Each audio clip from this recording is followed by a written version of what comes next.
Muchísimas gracias, querida Elsa Llosa, por este pase. Y así es, estamos con Andrés Durán, pronosticador y meteorólogo oficial de aquí de Noticiero 9. Vamos a hablar de un tema realmente muy importante, sobre todo para el sector productivo, y el impacto que ha tenido lamentablemente estos 3 años de niña, estos 3 años de sequía aquí en toda la región, pero por supuesto también en otros puntos de la República Argentina. Pero vamos a situarnos específicamente en lo que está pasando en las provincias del norte. Pero bueno, vamos a dejar los detalles para Andrés. Andrés, buenas noches, ¿cómo estás? Gracias por Buenas venir. noches, Marco. Gracias por esa presentación. Sí, vamos a hablar de lo que afectó el clima a la producción gruesa de soja y de maíz, ¿no es cierto? Ujú. Bueno, si el señor director lo permite, vamos a ir viendo la presentación porque es bastante larga en esta ocasión. Tenemos Tenemos placas para compartir, placa, ¿no? exactamente, tenemos placa para compartir y vamos a ver que tuvimos 3 años niña, digamos. En la imagen que se ve a la izquierda Ujú. podemos ver el seguimiento que hace el Servicio Meteorológico de Australia con respecto al fenómeno de la niña. Cada cuadrito es un mes, te arranca en el 2018 hacia el 2023.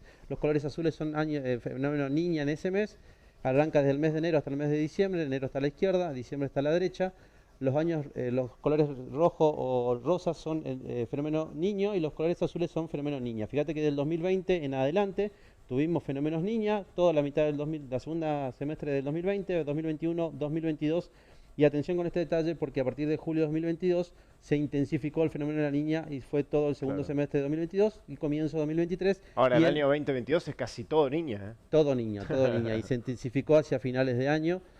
Y fíjate que el mes de marzo ya empieza a aparecer en blanco con condiciones neutrales. Está Claro. cambiando y lo vamos a ver en los próximos informes qué está pasando. Bueno, y en el mapa de la derecha es un mapa del Servicio Meteorológico Nacional con respecto a las precipitaciones que ocurrieron desde abril del año pasado hasta marzo de este año.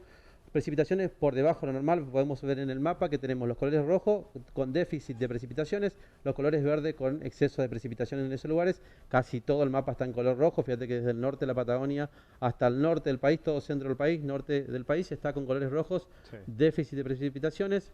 El extremo es Corrientes, Entre Ríos, el norte de Buenos Aires que tenemos exceso de, precipitaciones que escasearon, digamos, y tuvimos déficit de más de 400 milímetros en esos lugares, Claro. digamos. Tremendo corrientes así, impresionante. Impresionante. Y centrémonos también que, fíjate que coincide con lo que repasamos la semana pasada, donde fueron los lugares que mayor impacto tuvieron las 10 olas de calor que tuvimos Sí, en todo este es periodo cálido. verdad. El centro del país y la parte del sector norte-noreste, ¿no es cierto?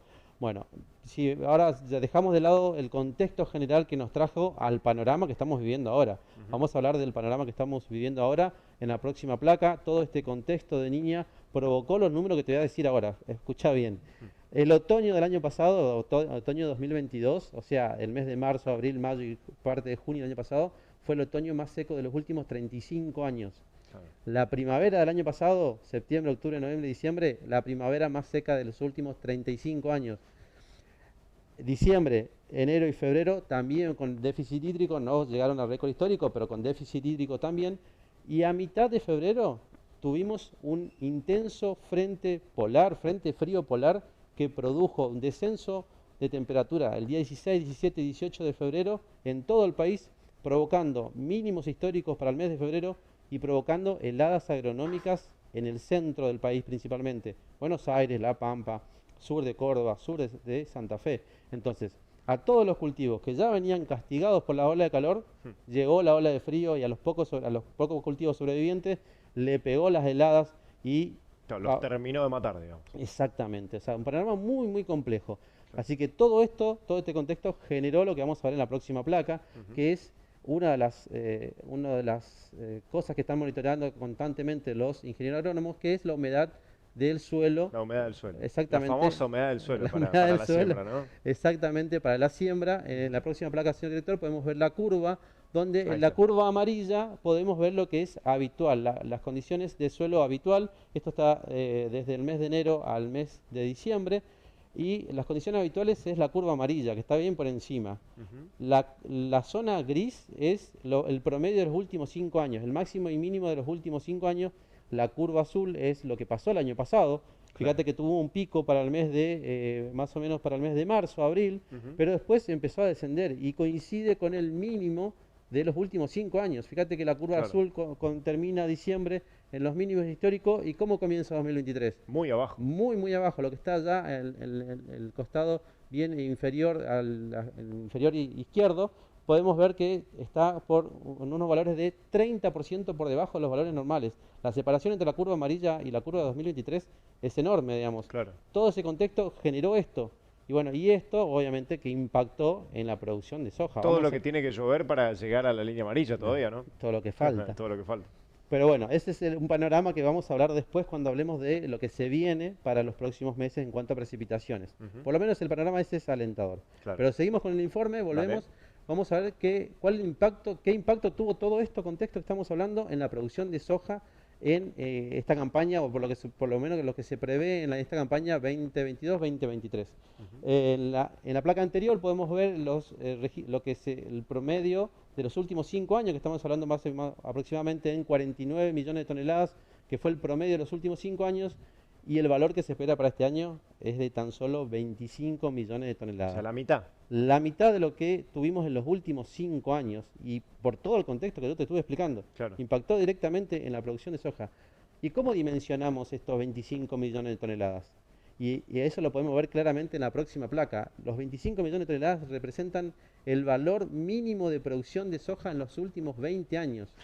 Ahí podemos dimensionar lo que representa esto, lo que el clima y la sequía provocó de lleno en la soja. Es decir, se puede decir que entonces que en los últimos 20 años esta va a ser la peor campaña de soja. Exactamente, pero teniendo en cuenta esto, que la anterior peor campaña fue la del 99-2000, y en ese momento había tan solo, entre comillas, 8,8 millones de hectáreas sembradas. En este momento actualmente en Argentina hay 16 millones de hectáreas sembradas. O sea, el doble. El doble de hectáreas sembradas, pero la cosecha apenas va a superar la que sucedió en la campaña 99-2000 con la mitad de áreas sembradas. Es decir, que el fenómeno es mucho más agudo.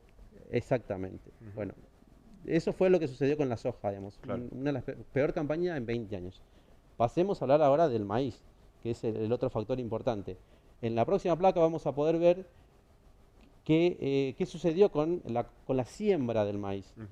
Los pronósticos a partir de julio del año pasado daban cuenta que el fenómeno de la Niña se iba a intensificar en el segundo semestre, lo veíamos recién. Sí. Entonces, ¿qué hicieron los productores de maíz? Empezaron a retrasar la siembra de maíz. En esta curva podemos ver que la línea amarilla es lo que habitualmente ocurre con la siembra del maíz, y la línea verde, si no me equivoco, es lo que ocurrió el año pasado. Claro. Fíjate que la fecha de corte es el 14 de octubre, para hablar de un maíz temprano, un maíz tardío, y el 14 de octubre tan solo había sembrado 16% del área total, claro. cuando habitualmente ocurre un 28% del área total para esa época del año. ¿Y qué estaba pasando? ¿Cuál es la aplicación de todo esto? Es de que el pronóstico era de sequía extrema hacia finales del año, entonces los productores empezaron a estirar la siembra lo más que pudieron. Recién se empezó a establecer, o a que las curvas coinciden hacia mediados de noviembre, finales de noviembre, principio de diciembre. Claro. Ahí ya no tenían alternativa los productores que empezar a cosechar, porque se le iba el periodo de lluvias que venía en el verano. Así que bueno, impacto ya desde la siembra, y vamos a ver ahora en el siguiente cuadro qué fue lo que ocurrió, digamos, con el tema de la producción de maíz, cómo impactó en todas las zonas, en las diferentes zonas donde se sembró el maíz. Comparamos la campaña actual de 2022 contra la campaña de 18-19, y fíjate vos que en todos los sectores va a haber menor producción de maíz, y la zona más afectada es la zona central, la que seguimos de vuelta viendo que había menos precipitaciones, donde las olas de calor impactaron de lleno durante todo este periodo cálido, Sí. y se produjo se va a producir, un 40% menos de maíz, que es la zona central, la provincia de Córdoba, Santa Fe, norte de Buenos Aires, Entre Ríos, y la verdad que ahí fue donde mayor impacto tuvo esta sequía en la cosecha de maíz. Claro. Y para hablar de números, ahí sí ya pasamos a la próxima placa, y podemos ver que la producción promedio de los últimos 5 años estuvo alrededor de los 45,6 millones de toneladas, y la de este año va a ser de solo 35 millones de toneladas. O sea, que estamos hablando por lo menos una reducción del más del 20% en lo que es el maíz. Así que la verdad, panorama muy complicado, que bueno, todavía... otra cosa que se generó en la siembra tardía, se va a producir una cosecha tardía. Claro. Entonces, eso produce un retraso de ingresos para los productores, y un retraso de ingresos también para el Estado, por los impuestos que cobra. Claro, sí. Bueno, y hablando del Se Estado... atrasa toda la economía. Se atrasa todo. Y para hablar de pérdidas, vamos a hablar de los números, digamos, los malditos números, y que en la última placa vamos a poder ver cuál fue el impacto económico de todo esto. Claro. El impacto para los productores, estamos hablando en 11.700, si no veo mal en la placa, 11.700 millones de dólares directamente a los productores, y la pérdida para el Estado es un poquito más de 19.000 millones. Todos los economistas que están dando vuelta por los medios dicen alrededor de 20.000 millones de dólares menos de ingresos para el Estado. Esto hablando solamente de cosecha gruesa de soja y de maíz. Claro. Falta analizar el sorgo, el trigo, el girasol, digamos. No son tan importantes como esto, pero también hay una merma muy significativa en la producción por todo este contexto que estamos hablando. Así que, Pero lo que más motoriza es obviamente soja y maíz. exactamente, por eso Claro. hablamos de estos dos productos esencialmente, digamos. Ujú. Y bueno, la verdad que la pérdida es enorme para los productores, para todo lo que eso genera, porque todos los productores van y de vuelta todo el ingreso lo gastan en la economía local de su Claro. región. Todo ese problema que genera para el Estado, digamos, los 20.000 millones menos de ingresos, de 20.000 millones de dólares, no de pesos, de dólares, Claro. para las arcas nacionales, que eso, bueno, después se distribuyen todos los gastos que tiene el Estado, ¿no es cierto? Así que la verdad que un panorama bastante complicado. Bueno, también por eso vemos todos los cimbronazos en las variables económicas de las últimas semanas. Bueno, eso te estaba por decir, ¿no? Y atención con la gran cantidad de pérdida de divisas que va a tener la Argentina y por qué no puede llegar a ser tal vez una consecuencia de un dólar a 500 que estamos viendo hoy. Eso es uno de los factores. Yo no soy experto en No, economía, yo pero tampoco, bueno. bueno, pero estimamos, ¿no? Pero no, sí tuvo un impacto de lleno, Claro. porque este pronóstico, todo este informe, todos estos gráficos que están viendo, lo saqué de la Bolsa de Comercio, un informe especial que hizo la Bolsa de Comercio de Rosario acerca de todo esto. Y agradezco a un amigo, a Horacio Escobedo, que fue el que me contactó con los profesionales de la Bolsa de Comercio que hicieron este informe, y bueno, me facilitaron la posibilidad de poder transmitirle a toda nuestra audiencia todo este panorama tan complicado y cómo el clima impactó de lleno en la producción, y todo esto impacta directamente en la economía de todos nosotros, por más que no seamos productores. Totalmente, es así, es verdad.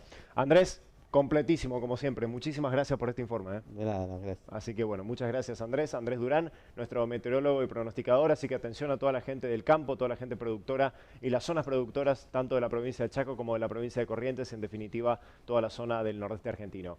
Seguimos con más información en Noticiero 9 Central.